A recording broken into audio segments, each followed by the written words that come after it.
Shalom Bapak Ibu yang terkasih dalam Tuhan.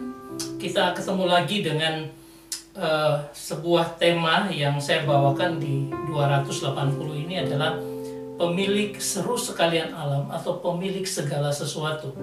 Kita akan melihatnya dari sebuah inspiration behind the skin, yaitu mengenai memaknai yang kurang dimaknai. Jadi ada sesuatu yang biasanya harusnya dimaknai dengan baik, tapi kadang kita terlena dan tidak memaknainya dengan baik, sehingga kita harus memaknai ulang apa yang harusnya karena sudah jadi kebiasaan jadi kurang maknanya. Kita akan melihat itu dari doa Bapa kami yang ada di surga, dikuduskanlah namamu, dan seterusnya. Tapi doa ini adalah doa yang sangat sering disampaikan oleh orang Kristen. Bahkan setiap hari Minggu seperti ini kita biasa menyampaikan doa Bapa kami. Nah, tapi saya tidak melihat keseluruhan, saya hanya melihat bagian kecil, yaitu bagian karena engkaulah yang empunya kerajaan dan kuasa dan kemuliaan sampai selama-lamanya. Amin. Ini yang disebut dengan doksologi. Coba kita dengar seperti ini.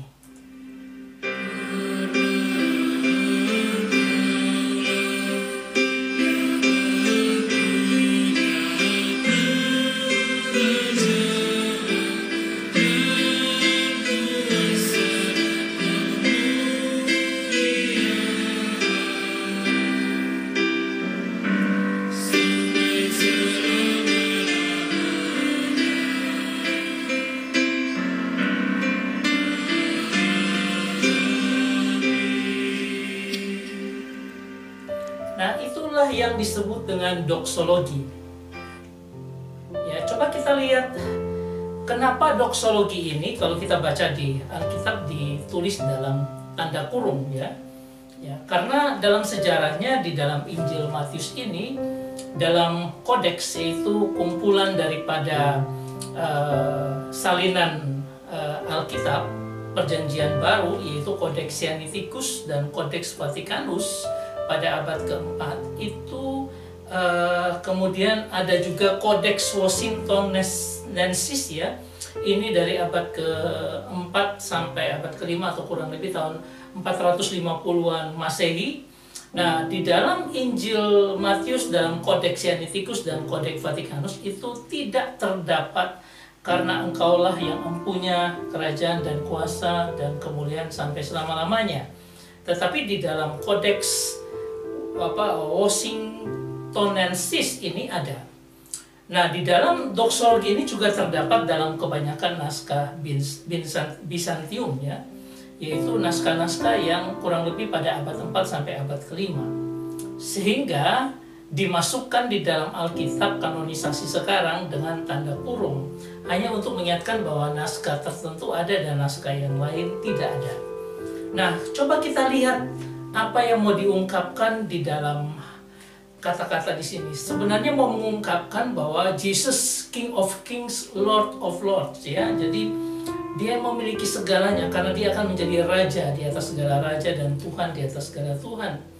Baik kerajaan itu bicara tentang pemerintahannya, baik kuasa itu kemahakuasaannya dan kemuliaan yang mulia dan tidak dapat dinilai dengan apapun. Bahkan term of time-nya itu bisa sampai selama-lamanya, ya, sehingga kita melakukan ini setiap kali ibadah yang kita nyatakan. Nah, coba kita lihat frasanya, karena engkaulah yang mempunyai kerajaan dan titik-titik, ya. Dalam frasa bahasa Yunani dikatakan hoti sou estin he basileia kai, lalu yang lain-lain, ya. Kerajaan dan kuasa dan kemuliaan, jadi kai itu kata dan. Kalau kita bisa lihat seperti ini, ya, ya, hoti so estin hi basileia kai. Kita bisa melihat di situ penggunaan kata yours, punya, kepunyaanmu.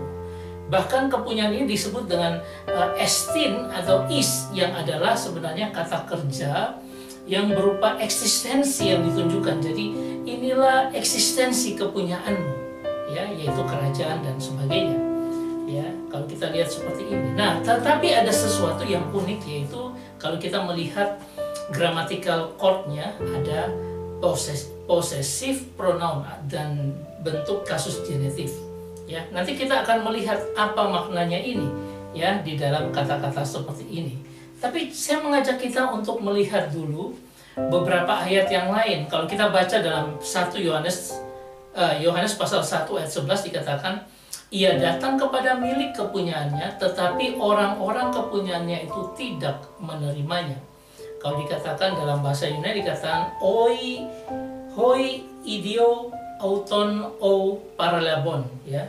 Artinya apa? Artinya bahwa dia datang, ya. Di sini dikatakan bahwa dia datang kepada on him, kepunyaannya, ya, miliknya, ya. Tetapi mereka tidak menerimanya, ya. Nah, di sini juga kita bisa melihat ada yang disebut dengan possessive pronoun, ya, yang nanti akan kita lihat. Tapi beberapa ayat dalam Yohanes 17 ayat 16, aku telah menyatakan namamu kepada semua orang yang engkau berikan kepadaku dari dunia. Mereka itu milikmu, dan engkau telah memberikannya kepadaku, dan mereka telah menuruti firman-mu. Nah, di sini adalah mereka itu milik Bapa. Sebenarnya bicara tentang dialog Bapa dan Yesus, ya, di mana itu milik Bapa dan diberikan kepada Yesus. Nah, kalau dalam ayat yang ke-10 dari Yohanes 17 dikatakan, dan segala milikmu adalah milikku adalah milikmu, dan milikmu adalah milikku, dan aku telah dipermuliakan di dalam mereka. Yang artinya bahwa segala milikku ini adalah milik Bapa, demikian juga milik Bapa itu juga milikku Yesus. Ya, nah di sini kita tahu kepemilikan itu seperti apa. Bahkan di dalam Roma pasal 1 ayat 6 dikatakan, kamu juga, ya, termasuk di antara mereka, kamu yang telah dipanggil menjadi milik Kristus. Jadi kita ini dipanggil menjadi milik Kristus. Nah, saya kalau mau gambarkan itu dalam bentuk kepemilikan itu seperti apa? Kita bicara ini adalah Allah Tritunggal, ya, Allah Tritunggal. Kemudian ada Bapa, Anak, dan Roh Kudus. Ini tidak diartikan sebagai ada Bapa sendiri dalam satu pribadi Bapa, dalam pribadi Bapa, Anak dalam pribadi Anak, dan Roh Kudus. Tetapi mereka dalam satu kesatuan Tritunggal. Nah, saudara, kita bicara tentang hubungannya dengan gereja. Nah, tadi dikatakan bahwa mereka milikmu, artinya mereka milik Bapa. Ya, jadi kita ini orang-orang yang sudah ditentukan sejak sebelum dunia dijadikan milik Bapa. Itulah gereja sebenarnya. Kemudian dikatakan bahwa milikmu, milikku, artinya miliknya Bapa itu adalah milik Kristus. Demikian juga Kristus katakan bahwa milik Kristus itu adalah milik Bapa dalam Trinitas. Demikian juga ketika dikatakan di Roma 1 ayat 6, kamu adalah milikku. Artinya kita ini adalah milik Kristus. Nah, kemudian Roh Kudus itu dikatakan sebagai garansi, sebagai jaminan. Nah, garansi jaminan itu adalah penyataan milik bahwa Roh Kudus juga menjadi pemilik daripada kita. Ini adalah merupakan gambaran daripada kepemilikan Allah Tritunggal yang nantinya kita lihat dalam possessive pronounnya seperti apa, dalam bentuk juga genitif, ya, kepemilikan. Nah, arti kata posesif dalam kamus besar bahasa Indonesia KBBI itu adalah sifat yang membuat seseorang merasa menjadi pemilik. Ya, karena posesif ini bicara tentang rasa, perasaan, ya. Dia betul-betul pemilik. Dengan kata lain, orang dengan sifat ini merasa bahwa pasangannya adalah miliknya, sehingga ia akan melakukan apapun agar tidak kehilangan pasangannya. Kalau kita membaca Yohanes 3:16, karena begitu besar kasih Allah sehingga dia memberikan anaknya, ya, supaya mereka yang percaya kepadanya tidak binasa dan beroleh hidup yang kekal. Artinya apa? Allah memberikan anaknya itu merupakan suatu posesif yang luar biasa, di mana dia tidak pengen kehilangan miliknya, sehingga apa? Dia berikan anaknya untuk kita. Bukankah itu sesuatu hal yang luar biasa kalau kita ini milik Kristus dan milik Bapa? Ya, di dalam ketritunggalan itu semua memiliknya kita, artinya memiliki kita. Dan kalau sudah seperti itu, konsekuensinya adalah apa? Bahwa karena saya milik Allah Bapa, milik Kristus, dan empunya kerajaan, kuasa, kemuliaan, dan sampai selama-lamanya. Sehingga saya kalau dalam hidup ini saya mau katakan bahwa backingan saya kuat. Allah itu backingan saya. Kemudian dikatakan saya tidak akan takut apapun ya yang terjadi dengan saya di dunia ini karena saya punya backingan yang kuat. Atau ada kuasa yang akan memimpin hidupku, menjaga setiap langkahku, membawa aku ke dalam iman dan menyempurnakan iman itu. Atau Tuhan itu adalah jaminan hidupku. Kemanapun, dimanapun Tuhan jamin hidup kita, Dia jaga. Kemudian hidup dalam kelimpahan anugerah Tuhan. Ini kan yang kita inginkan. Dalam konotasi kita berpikir dengan segala itu milik Bapa Kristus yang mempunyai kerajaan dan sebagainya. Sehingga saya ini orang yang luar biasa karena pemilik saya adalah Allah Bapa, Kristus dan Roh Kudus. Nah, ini membawa kita akan berpikir tentang konsekuensi yang seharusnya, yaitu apa? Implikasi yang benar dalam hidup kita, bukan hanya seperti yang tadi, tapi yang benar dalam hidup kita harusnya seperti itu. Selalu bersyukur akan segala kebaikan Tuhan dan kasih setianya.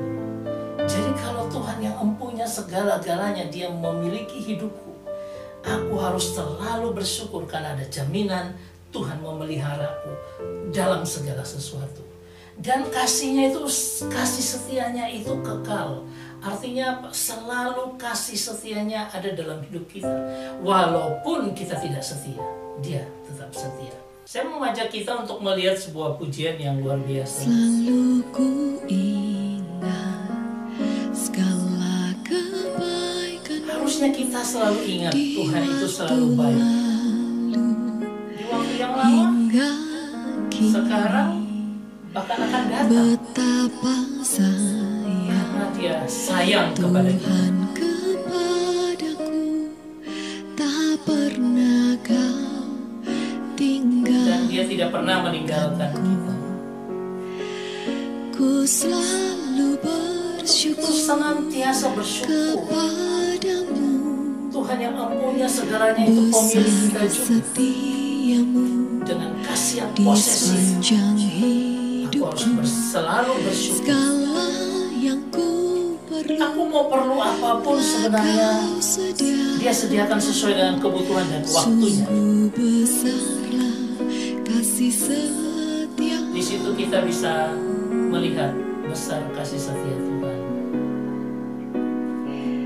Kasih setia Tuhan tak berkesudahan. Dan kasih setia Tuhan tidak pernah berkesudahan. Habis-habisnya Selalu ada, selalu ada. Rahmatnya dahsyat dan baru ajaib setiap bagi kita. pagi, baru setiap hari, besar Karena besar sekali kesetiaan kesetiaan, Tuhan pada kita. Dia tetap setia besar walaupun kita tidak setia. kesetiaanmu, besar kesetiaanmu. Bagian yang kedua adalah bicara tentang ketundukan total dalam firman-Nya dalam kehidupan kita.